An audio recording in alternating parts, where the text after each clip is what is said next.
Sex na prvom rande, áno, nie. Sme na zelenej vode v Semtex zóne a idem ťa trošku vyspovedať. Sex na prvom rande, áno, nie. Koko. Alebo na festivale. Na festivale určite nie. Prečo? No, lebo kde sa osprchujem v kokot...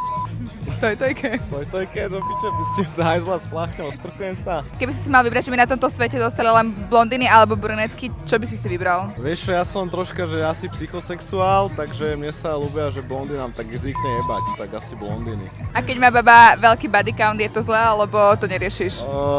Mne osobne to je jedno, ale nechodil by som s ňou. By mi vadilo, že pôjdem s ňou po Eurovej a 4 chalani prídu za mnou, že ju jebali.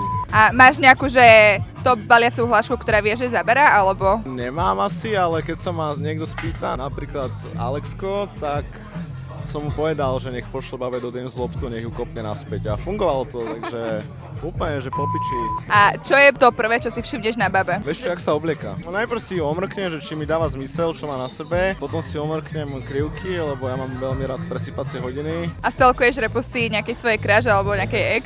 Tam úplne piči. Úplne, hej, že ani si nestalkoval nikdy.